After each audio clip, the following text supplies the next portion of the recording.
Key still worked. That was the part that took me a second to understand. I'd been standing on my own porch in the cold for almost a minute, turning the deadbolt back and forth, listening to it click the way it always did, when I finally looked down and saw the lockbox hanging off my front door handle. One of those gray metal realtor boxes, the kind with the combination dial, and taped to the inside of my front window. Behind the glass I'd cleaned myself 3 weekends ago was a glossy little sign on a wire frame, "Sept," above asking, "Thank you to our wonderful sellers." I read it twice. Then I read the brokerage name underneath and then the agent's smiling headshot, and I had this strange floating feeling like I'd walked into the wrong house in the wrong life. Because I hadn't sold anything. I'd come home from the office on a Tuesday in late November, with a bag of groceries cutting into my fingers and slush soaking through my left boot. And somebody had sold my house. I called my father. He picked up on the second ring, which already told me something, because my father is a man who lets the phone ring out and calls you back 40 minutes later when it suits him. "Hi, sweetheart," he said, and his voice was so smooth, so rehearsed, that the groceries slipped right out of my hand and a carton of eggs cracked open on the step. "Dad," I said, "there's a sold sign on my house." A pause. Not a confused pause, a waiting pause. "I think it's best if you come stay with us for a bit," he said. "We've been worried about you, carrying all of this alone. You'll see, in time, that this was the right thing." And then, in the background, close to the phone, I heard her, my stepmother. Gentle, warm, the voice she used at family dinners when she wanted everyone to think she was the most reasonable woman in Ontario. "Tell her she'll thank us later," she said. Something in me went very, very quiet. I'm 31. I work as a claims adjuster for an insurance company downtown, which is a long way of saying I spend my days deciding whether people are telling me the truth about the worst days of their lives. I am good at it. I notice when a story has been rehearsed. I notice when the numbers don't sit right, when somebody's grief is real but their timeline isn't. I had spent a decade learning to see exactly the kind of thing that was happening to me, and I had not seen it because it was my own family, and you don't run the fraud playbook on the people who raised you. My mother died when I was 23. Pancreatic, fast, 11 weeks from diagnosis to the funeral home on Lakeshore. She left me the house. Not a fortune, not a cottage in Muskoka. Just a tired little two-story in the East End with a leaning back fence and a furnace older than I was. But she paid it off with 30 years of double shifts at the hospital, and she left it to me, her only daughter, in a will so plain and clear that even the lawyer said he'd rarely seen one tidier. The house was mine. Full stop. My father had not lived in it. My parents had divorced when I was 16, and he'd remarried within the year to a woman who wore her kindness the way some people wear cologne. A little too much of it, and always when she wanted something. For years they were just there at the edges of my life. Christmas. The occasional Sunday. Birthday cards with $20 folded inside, signed in her handwriting, not his. And then, about 8 months ago, they got interested in me.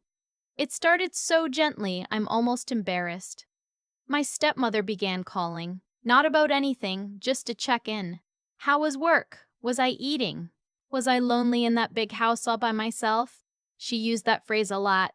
That big house, even though it's 1,400 square feet and you can hear the upstairs toilet from the kitchen. She started asking about money in this soft, sideways way. Did I have enough put away? Was my RSP doing okay with the markets the way they were? Had I thought about what would happen to the house if anything happened to me? God forbid. Touch wood. My father took me out for coffee at the Tim Hortons by his place, which he never did, and over a double-double he told me he was worried I was stretched too thin, that the house was a burden, that a single woman my age shouldn't be tied down to a property and a furnace and a fence that needed fixing. You could be free, he said. You could travel, rent something nice downtown, let someone else worry about the roof. I told him I liked my roof. I told him the house was Mum's, and that mattered to me, and I watched something flicker across his face when I said her name. I thought it was grief. I'm fairly sure now it was calculation. Then the documents came up. My stepmother offered so generously to help me get my affairs in order. She'd been doing it for my father, she said. All the estate planning, the powers of attorney, the wills, and she just hated to think of me being caught off guard. She offered to put me in touch with their lawyer. She offered to drive me. When I said I'd handle it myself, she went quiet in a way that, looking back, was the first real warning. She wasn't a woman who liked to be told no. There was a dinner in October. My father's birthday. We were at their place, this beige condo near Square One with framed inspirational quotes in the hallway, and over dessert, my stepmother set down her fork and said in front of everyone, "We've actually been talking. We think it would be wonderful if you let us help manage things for you. The house, your savings, you work so hard and you shouldn't have to think about all of it. We take such good care of you. Us, manage, take care of." My father didn't say anything. He cut his cake into smaller and smaller pieces and didn't look up. I drove home that night with my hands tight on the wheel and a feeling in my chest I couldn't name yet. The next morning, I noticed my mail had been thinner than usual for a few weeks. I'd assumed it was the season, but that day I went looking, and a property tax statement I'd been expecting wasn't there, and neither was a letter from my bank about my line of credit. Small things. Things you'd never connect unless you spent your days connecting small things. And then I remembered my stepmother had been at my house twice that fall while I was at work, dropping off some soup she'd made, leaving it in the fridge with a sweet little note. I'd given them a spare key years ago, the way you do, the way you don't think about. A key for emergencies, a key for soup. I didn't say anything. That's the part people don't understand when I tell this. They ask why I didn't confront them, why I didn't scream, why I didn't change the locks that day. And the honest answer is that I'd spent 10 years watching people destroy their own cases by reacting, by tipping their hand, by letting the other side know they knew. If somebody is building something against you, the worst thing you can do is let them see you've noticed the scaffolding. So I noticed quietly. I started with the simple thing first. I went down to the land registry and pulled the title on my own house.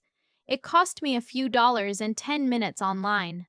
And the title was still clean, still mine, no liens, no transfers. That should have reassured me. Instead, it scared me, because it meant whatever they were doing wasn't done yet. It meant I'd caught it mid-build. I made an appointment with a lawyer. Not their lawyer. My own, a sharp woman named Bronwyn, who I'd worked across the table from on a subrogation file 2 years earlier, and remembered as the kind of person who'd rather win quietly than fight loudly. I sat in her office on a gray Friday and laid it all out, the calls, the missing mail, the dinner, the soup, the spare key, and I watched her face go from polite patience to something focused and cold. "Has anyone asked you to sign anything?" she said. "No." "Have you signed anything? Anything at all? A card, a form, a delivery slip, something they handed you?" I thought about it, and my stomach dropped because there had been a card. My stepmother had brought a birthday card to that October dinner for me, oddly, even though it was my father's birthday, just because "we love you," and she'd asked me to sign the inside so they could keep it. I'd signed my full name, my full legal name, the one I never use, the one that matches my ID. She'd watched me do it and then taken the card back and put it in her purse. Bronwyn didn't say anything dramatic. She just wrote something down and said, "Okay, here's what we're going to do." What we did was set a trap, though she'd never have called it that. She called it preserving the record. I called it a trap because I'm not a lawyer and I was furious. We made copies of everything I owned that proved I was me. We registered something at the land registry called a title alert, so I'd be notified the instant anyone tried to touch my property. I changed every password I had, moved my real documents to a safety deposit box, and put a fraud alert on my credit. And then Bronwyn told me to do the hardest thing of all, which was nothing, to keep going to the soup dinners, to keep being the slightly tired, slightly lonely daughter who maybe, just maybe, was starting to come around to the idea that her family knew best.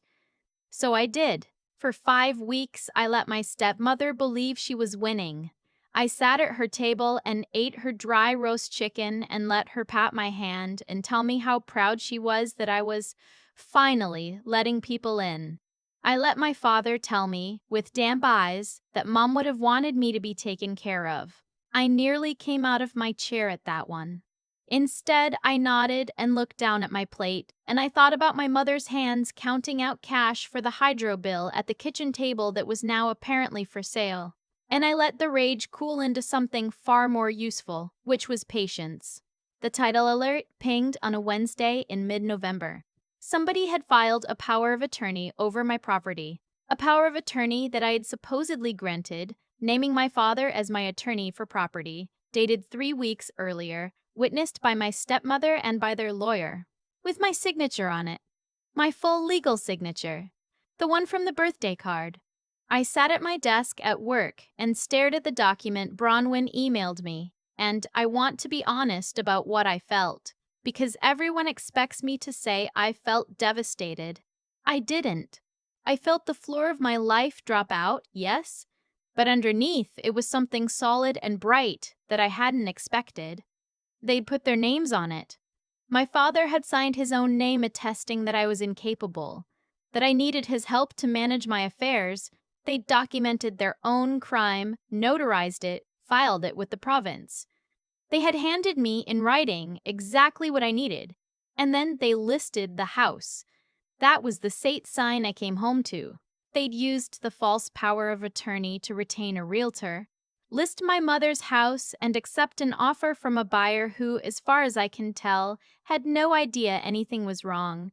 Just a young couple who fell in love with the kitchen and didn't know the woman selling it to them legally didn't exist.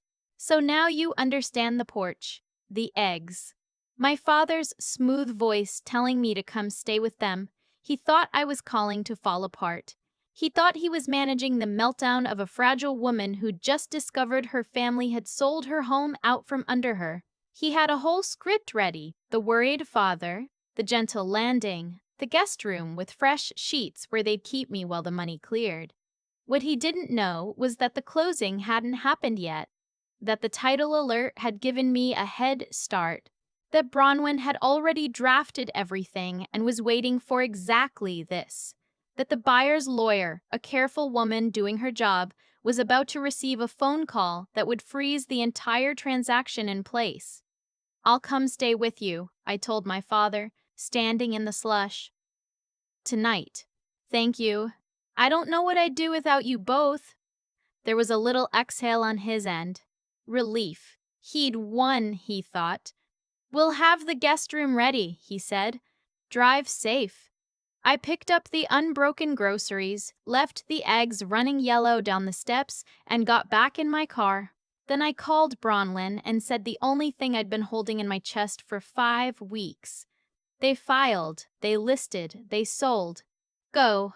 The 48 hours after that were the strangest of my life, because I spent them in the beige condo near Square One, sleeping in my stepmother's guest room with the inspirational quote about gratitude over the bed, eating breakfast across from two people who believed they'd just stolen my mother's house and gotten away with it. I want you to understand how good they were at it. My stepmother made me oatmeal and called me sweet girl.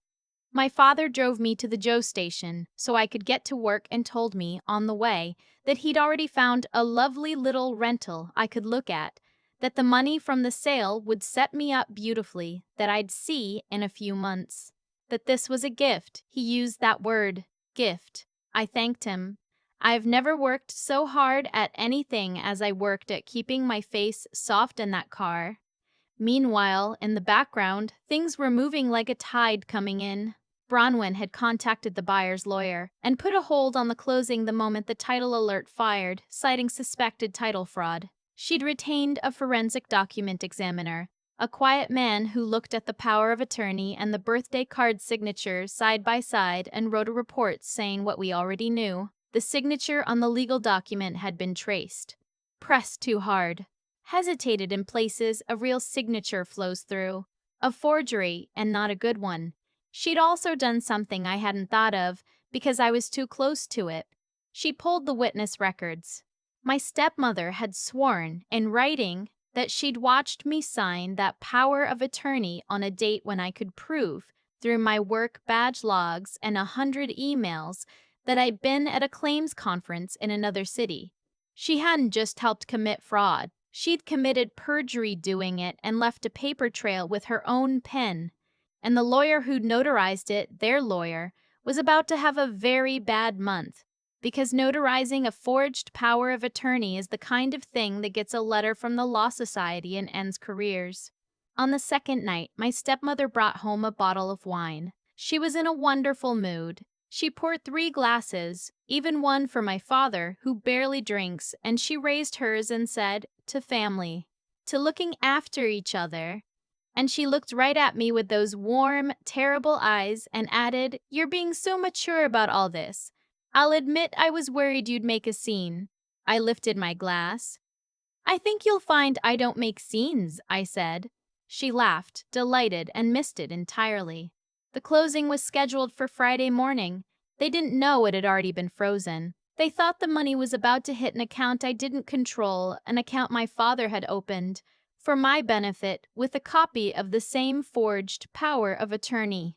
They had no idea that the buyer's lawyer had pulled out, that the deposit was sitting in trust going nowhere, that the deal was already dead.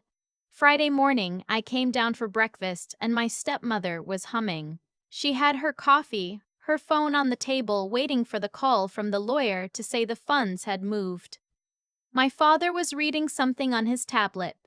The kitchen smelled like toast and lies. "Big day," I said, sitting down. "Big day," she agreed and smiled. My phone buzzed. I looked at it. A text from Bronwyn, 3 words. "It's all in." I set my phone face down. "I have to tell you both something," I said. Before either of them could answer, somebody knocked on the door. My stepmother frowned and got up. 2 people stood in the hallway, a man and a woman, plain clothes, badges out. Behind them, a uniformed officer.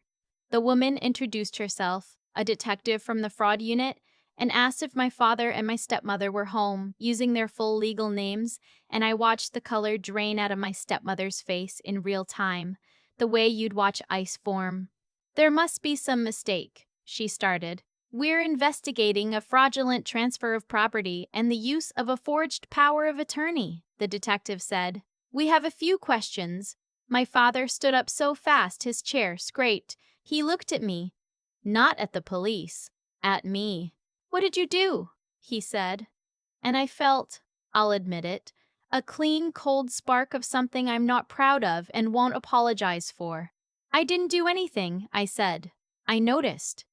What followed wasn't loud. That's the thing nobody believes. There was no shouting, no handcuffs in the doorway with the neighbors watching, not that morning. There were quiet questions and pale faces and my stepmother saying over and over that there'd been a misunderstanding, that I was the one who was unstable, that I'd asked them to help me, that this was a family matter. The detective wrote it all down, every contradicting word. My father said almost nothing. At one point, while the detective was speaking to my stepmother in the kitchen, he sat down beside me on the couch and put his head in his hands and said in a voice I hadn't heard since my mother's funeral, "I never meant for it to go this far." I looked at him. My father. The man who'd cut his birthday cake into smaller and smaller pieces while his wife told me I couldn't be trusted with my own life. The man who'd signed a document swearing his daughter was incapable so he could sell her dead mother's house. "You didn't mean for it to go this far," I repeated. "You meant for it to go far enough that I wouldn't notice." "Those aren't the same thing, Dad. They're just the same person at different volumes." He didn't have an answer for that. There isn't one. 3 weeks later, we were in a different kind of room. The criminal matter was its own slow machine, and it would grind on for months. But there was a civil hearing first, an emergency application to set aside the power of attorney and unwind the sale before any more damage could be done. My father and my stepmother sat at one table with their new lawyer because their old one had stopped returning calls the moment the Law Society got involved. I sat at the other table with Bronwyn. I won't pretend I felt triumphant walking in.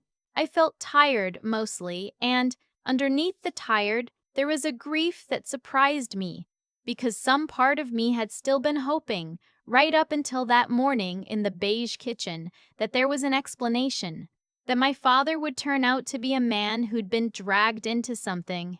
There wasn't, and he hadn't. Their lawyer argued that it had all been done out of love, that an aging father had been concerned about his daughter's well-being, that the paperwork was a misunderstanding, that no real harm had been done because the sale hadn't completed. He said the word concern so many times it stopped sounding like a word. Then Bronwyn stood up, and she didn't raise her voice once. She laid it out the way you build a wall, one fact at a time, each one heavier than the last. The forged signature with the examiner's report, the birthday card sitting in an evidence bag, the thing they'd handed me at a dinner so they could steal my hand. The witness statement my stepmother had sworn against the conference records that put me 300 kilometers away. The bank account opened in my name without my knowledge. The title alert. The frozen funds. The clean, paid-off title my mother had left me, untouched and indisputably mine. She set the file down on the table, and it landed with a sound that filled the whole quiet room. The judge asked me at the end whether I wished to pursue the matter fully, whether I understood that pressing forward meant my own father might face criminal consequences. The room went very still. My father wouldn't look at me. My stepmother stared straight ahead, her jaw working, all the warmth long since burned off her face. I thought about my mother counting cash at the kitchen table. I thought about the Sate sign in my window, and the lockbox, and the eggs running down my front steps in the cold. Yes, I said, I do. And then, because I'd had 3 weeks to think about exactly what I wanted, I added the rest. I told the court I'd be seeking a restraining order, that I wanted the power of attorney declared void from the start, that I wanted the sale unwound and my home returned to my name where it had never legally stopped being, that I'd be pursuing recovery of every dollar they'd spent in the attempt, the realtor's fees, the legal costs, the lot. My father whispered my name. Just my name, like it was a door he was knocking on, hoping I'd open it. Please, he said. But I'd learned something that fall that I think my mother had been trying to teach me my whole life without me hearing it. Mercy isn't something you're owed because we share blood. It's something you earn by how you treat the people who trust you. They'd spent that trust like it was mine to give them and theirs to burn, and it was gone now, all of it, and no amount of saying please in a quiet courtroom was going to buy it back. The judge granted the application. The power of attorney was struck down. The sale collapsed. The young couple, I learned later, found another house 2 streets over, a better one, and I hope they're happy there. The bank account in my name was frozen and the funds clawed back.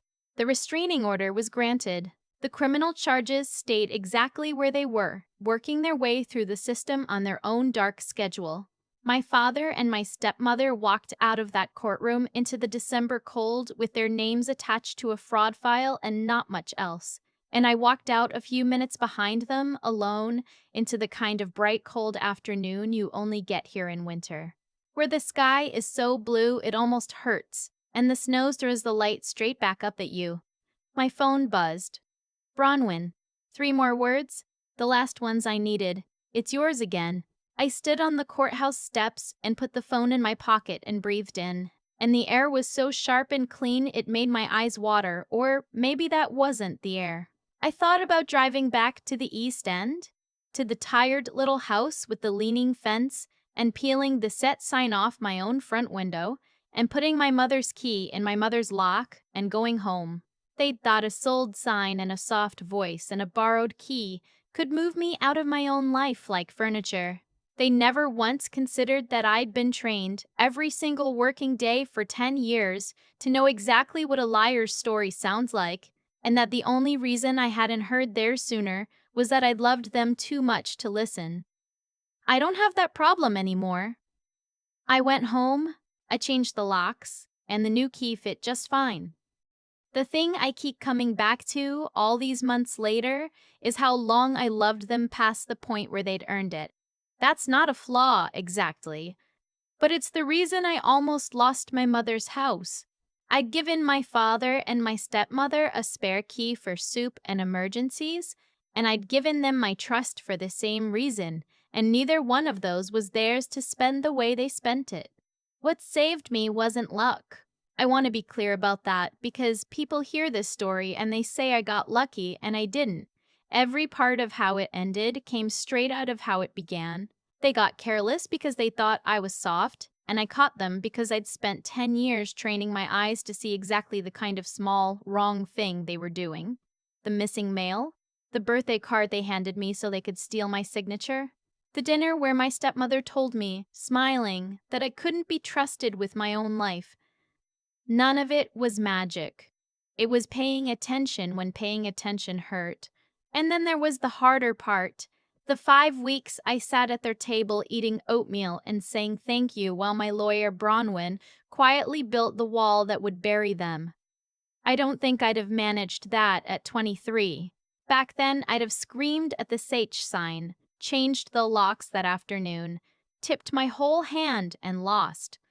Holding steady when every cell in your body wants to detonate is its own kind of strength, and it's one nobody teaches you.